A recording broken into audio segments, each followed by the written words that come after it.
Hi! Hello! నమస్తే. Welcome to 24/7 news TV. నేను మీ శాన్వి. ఇప్పుడు ప్రస్తుతం మన రాజకీయాల్లో కానియండి, లేదంటే సినీ ఫీల్డ్‌లో కానియండి కొన్ని మార్పులైతే జరుగుతున్నాయి. మరి దాని గురించి మనకి క్లారిటీ ఇవ్వడానికి మనతో పాటు సినీ క్రిటిక్ అలాగే పొలిటికల్ అనలిస్ట్ అన్న చిట్టిబాబు గారు ఉన్నారు. మరి ఆయనతో మాట్లాడదాం. Hi sir! నమస్తే. నమస్తే. ఎలా ఉన్నారు sir? Always all right. Sir ఇప్పుడు చూసుకుంటే మన నాగార్జున గారు ఏదైతే మన కొండా సురేఖ గారి మీద ఆవిడ చేసిన వ్యాఖ్యలకి పిటిషన్ ఏసారో లైక్ 100 కోట్లు పరువు నష్టం దావా ఏసారో దాని గురించి మీరేం మాట్లాడతారు సార్? ఖచ్చితంగా మంచి పనమ్మా. నాగార్జున స్ట్రాంగ్‌గా ఉండటం మంచిది. ఎందుకంటే ఒక వీళ్ళకి మాట మెలితే వీళ్ళ రాజకీయాల కోసం సినిమా వాళ్ళని లాగి తద్వారా లైమ్ లైట్‌లోకి వెళ్ళడానికి ఈ రాజకీయ నాయకులు వాడుతున్న ఈ దౌర్భాగ్యపు అడ్డుకట్ట వేయాలి. ఒక ముగింపు లేకపోతే ఇక వాళ్ళ గొడవలకి వాళ్ళేదో దీనికి మాట్లాడుతూ ఉంటారు. మళ్ళీ వాళ్ళలో దీనికి మేము మాట్లాడాలట. ఏమిటి సినిమా ఫీల్డ్ అంటే వీళ్ళు నవ్వులాటగా ఉంది. మొన్న ఏదో అంటారు, ఆ అమ్మాయిని అన్నారు కదా, ఆ అమ్మాయికి నూనె పోగేసినప్పుడు అప్పుడు మీరు మాకే సంబంధం, సినిమా వాళ్ళకి ఏం సంబంధం? మీరు రాజకీయంగా 36 తిట్టుకుంటూ ఉంటారు. ఇక మీరు రాజకీయంగా మీరు తిట్టుకునేదానికి మేము ఎంటర్ అవ్వాలంటే రోజు మాకు ఏదో పని, మేము షూటింగ్లు స్క్రిప్ట్ వర్క్లు చేసుకోలేము. మీ దౌర్భాగ్యం మీకు చిల్లర రాజకీయాలు అయిపోయినాయి. రోజు మాట్లాడుకుంటూ ఉంటారు, తిట్టుకుంటూ ఉంటారు. కనుక ఈ దానికల్లా మేము ఎంటర్ అవ్వలేము. అది కరెక్ట్ స్టెప్. ఆ అమ్మాయి ఖచ్చితంగా ఫేస్ చేయాల్సి వస్తుంది. ఇప్పటికైనా బేషరతుగా ఆ అమ్మాయి జనరల్గా నేను వెనక్కి తీసుకుంటారు కదా, నువ్వు అన్న ఏంటి 3 రకాల మాటలు అన్నావు. ఒకటి, ఆ అమ్మాయిని గురించి తప్పుగా మాట్లాడావు. అక్కినేని నాగార్జున ఒక అక్కినేని కుటుంబం 5 దశాబ్దాలుగా ఇది తెలుగు ప్రజల మధ్య ఉన్న గౌరవమైన కుటుంబం. ఆ కుటుంబాన్ని అతన్ని ఒక తార్పుడుగాడు కింద చిత్రీకరించి మాట్లాడేవారు. అతను వెళ్ళమన్నాడు, అమ్మాయి వెళ్ళదు. ఈ చిల్లర మాటలు, వీళ్ళ కుటుంబాల్లో వీళ్ళ బతుకుల్లో అలాంటి అలవాట్లు ఉన్నాయేమో, అందుకని వీళ్ళకి అలాంటి మాటలు వస్తాయేమో. తప్పుడు మాటలు అటుకి ఇలా మాట్లాడి వదిలిపెట్టామనుకోమ్మా ఇంకా పేటరేగిపోతారు. ఇప్పుడు రకుల్ ప్రీత్ సింగ్ రూమ్లోకి వెళ్తే కేటీఆర్ తోటి పడుకోదు. ఏమిటది అంటే మీరే ఆడాలా? మా హీరోయిన్లు ఆడాలి కదా. మీకేమో మీరు రూమ్లోకి వెళ్తారు, మరి మినిస్టర్ రూమ్లోకి ఒంటిగా ఒకే మొగాడు ఉన్నప్పుడు మీరు వెళ్తున్నారు, మరి అప్పుడు మేమంటే ఏమవుద్ది? ఏమో నువ్వు ఆడదానివి కదా, మరి ఆ ఛాంబర్లోకి వెళ్ళావు కదా, మినిస్టర్ ఛాంబర్లోకి ఎవరు లేకుండా నువ్వు ఆయన ఒక్కడే ఉన్నాడు, నువ్వు ఒకదాన్ని వెళ్ళావు కదా, మరి అక్కడ నువ్వు ఏం చేసి వచ్చావు అని అడిగితే ఎలా ఉంటుంది? చిల్లతరంగా ఉంటుంది. అలాగే మీరు అడగచ్చా మమ్మల్ని? ఇప్పుడు మీరు అడుగుతున్నారు కానీ నేను ఎగ్జాంపుల్గా అంటున్నా. మేము అడిగితే ఏమైపోతారు? మీరు తల ఎక్కడ పెట్టుకుంటారు? కనుక ఈ చిల్లరతనం మానాలి. ఖచ్చితంగా స్ట్రాంగ్గా వెళ్ళాలి. నాగార్జున స్ట్రాంగ్గా పెట్టాడు పాయింట్లన్నీ. ఖచ్చితంగా కోర్టు మందలిస్తుంది. కోర్టు మెడలు వంచి క్షమాపణ చెప్పించి చేసేదాకా అమ్మాయి వెళ్తే అమ్మాయి పరుగు పోద్ది. ఇప్పుడే రేపే కోర్టులో ఆ అమ్మాయికి సమన్స్ పంపిస్తారు నోటీసులు. పంపించినప్పుడే బేషరతుగా ప్రతి మాటకి, నేనన్న ప్రతి మాట నాగార్జున గారికి క్షమాపణలు, పిల్లకి అమ్మాయిని ఆడపిల్లని నేను అలా అనకుండా ఆ విధంగా వక్రీకరించి ఉండకూడదు. రకుల్ ప్రీత్ సింగ్ విషయంలో కూడా తప్పు మాట్లాడాను. ఇలా తన అన్న ప్రతి మాటకి ఉటంకిస్తూ దాని క్షమాపణలు చెబితే తప్పితే కేటీఆర్ వేస్తున్నాడు, ఆయన కూడా వేస్తాడు. కేటీఆర్ రాజకీయంగా తిట్టమ్మా. రాజకీయంగా కేటీఆర్ని ఇష్టం, ఏదో ఎంఎస్ఎంఈ హయాంలో మీరు అది దోచుకున్నారు, లేకపోతే అవన్నీ చేశారు ఇచ్చి మాట్లాడుకో, దానికి ఆయన తీటైన సమాధానం ఇచ్చుకుంటాడు పొలిటికల్గా. మా సినిమా ఆయన్ని బ్లేమ్ చేయడం కోసం మా మీద గన్ను పెట్టి ఆయనకి మమ్మల్ని లింక్ పెట్టి కరెక్ట్ కాదు కదా. ఎంతోమంది మంత్రులు మినిస్టర్లు వచ్చారు, ఎంతోమంది చీఫ్ మినిస్టర్లు వచ్చారు, ఎంతోమంది పోయారు. మీ కాంగ్రెస్ కల్చర్ ఇది. కాంగ్రెస్ ఎందుకు మాట్లాడదంటే మీ మాటలు ఏ పార్టీ మాట్లాడదు ఇట్లాగూ. కాంగ్రెస్ యొక్క కల్చర్. వీళ్ళ చరిత్ర చెబితే తలతో సిగ్గు. అంటే ఇప్పుడున్న కాంగ్రెస్ వాళ్ళకి వాళ్ళ కాంగ్రెస్ పార్టీ ఏంటి వాళ్ళది తెలియదు. సంజయ్ గాంధీ పీరియడ్ నుంచి తీసుకుంటే మీ బతుకులేంటి, మీ ఢిల్లీలో మీ గెస్ట్ హౌల్ బతుకులేంటి, మీ తివారీ గవర్నర్గా ఉంటూ ఇక్కడ రాష్ట్రపతి గవర్నర్ ఆఫీసులో చేసిన పనులేంటి, మీకు పేకేటి శివరాం అనే వ్యక్తి, కొత్త రఘురామయ్య అనే వ్యక్తి మీ కాంగ్రెస్కి మీ సంజయ్ గాంధీ పీరియడ్లో చేసిన సర్వీసులేంటి, చేసిన సేవలేంటి, మీ గెస్ట్ హౌల్ ఉమెన్ వైన్లతో నింపిన వైనాలేంటి తెలీదా? ఇవన్నీ చెప్తే అన్ని చరిత్రలో తెలిసేది, ప్రజలకు తెలుసు. ఆ రోజుల్లో కథలుగా భాగవతాలు బయటకు వచ్చినాయి సంజయ్ గాంధీ పీరియడ్లోనే.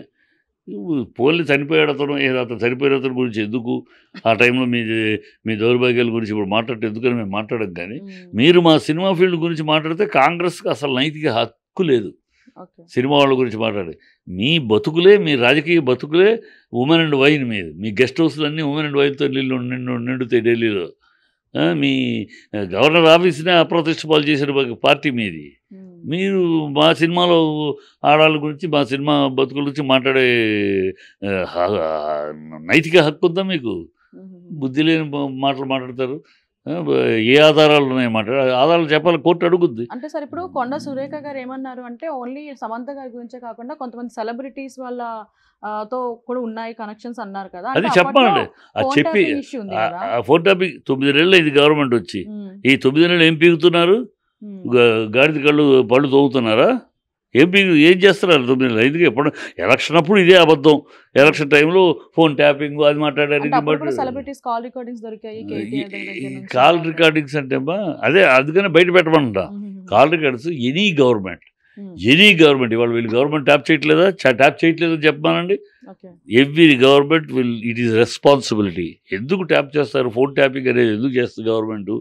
ఎక్కడైనా అనైతికమైన పనులు, ఎవరైనా ధర్నాలకు ప్రిపేర్ అవుతున్నారా, ఏదన్నా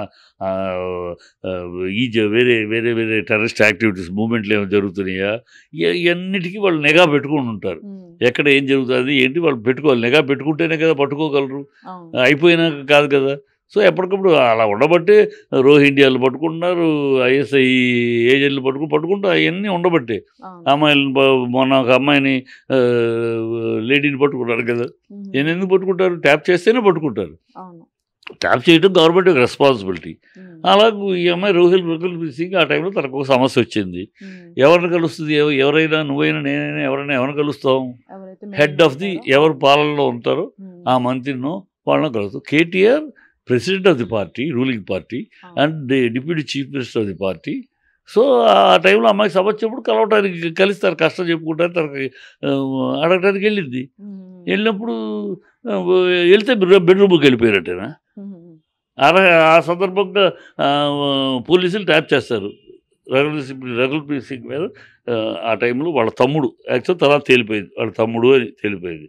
తమ్ముడు విషయంలో ఏదో డ్రగ్స్ దొరికినాయని.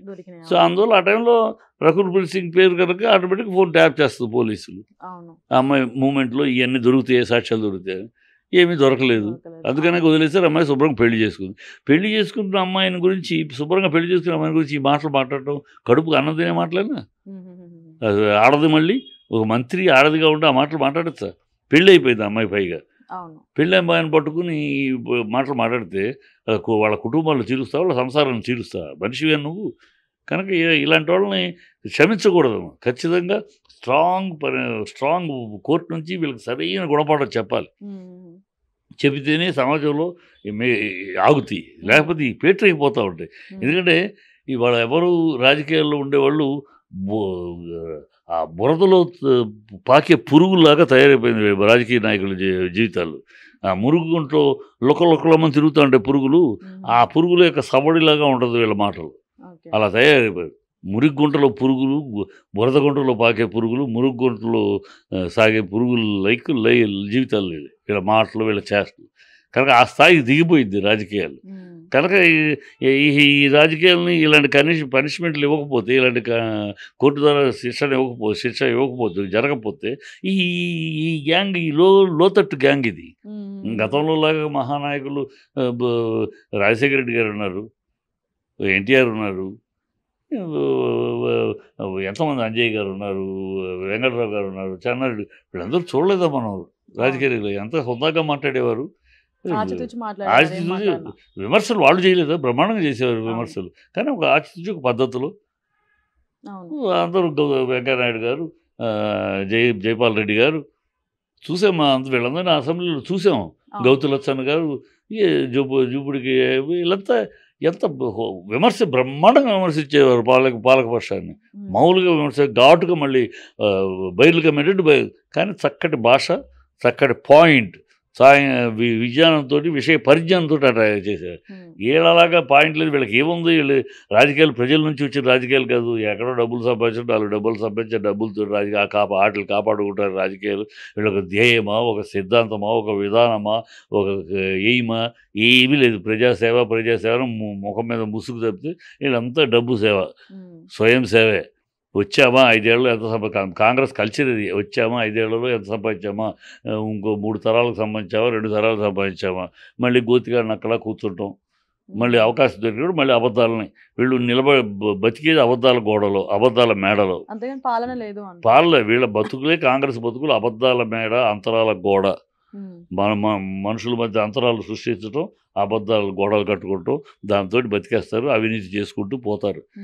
మళ్ళీ పదవి పోయినాక గోతిగా నక్కలా కూర్చుంటారు, ఎప్పుడు అవకాశం దొరుకుద్దా మళ్ళీ అని. అప్పుడు మళ్ళీ అబద్ధాలతో దూకుతారు. వాళ్ళ బతుకులంతా అంతే.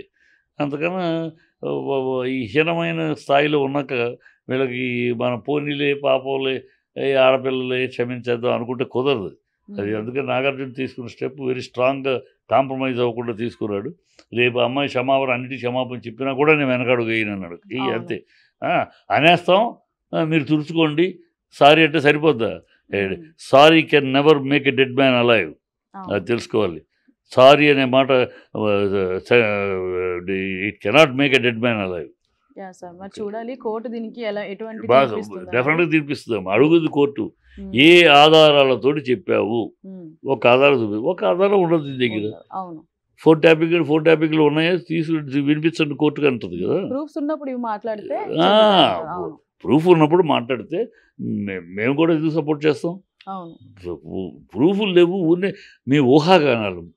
ఈవిడ గంట చెప్పాలట, ఎందుకు చెప్పాలమ్మా నీకు? నువ్వు ఎవరివని నీకు చెప్పాలి? వాళ్ళిద్దరు విడిపోయారు, ఎవరికి చెప్పలేదు, మాకు తెలియదు, ఎవరికి చెప్పలేదు కనుక మేము మాట్లాడాం. నీకెందుకు చెప్పాలని?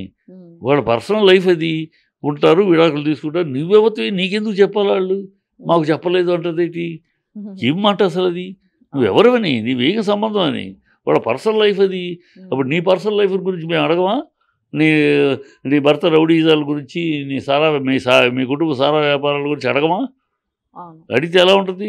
నీ పర్సనల్, అంతే కదా. అలాగే ఎవరి పర్సనల్ వాళ్ళకు ఉంటుంది. మీరేదో పెద్ద పుడింగిలాగా, మీరు మినిస్టర్లను, రాజకీయాల్లో మినిస్టర్లు అయితే మీరు పెద్ద పుడింగిలా, మీకు మేము అన్నిటికీ చెప్పుకోవాలా మీకు సినిమాల్లో? తప్పది.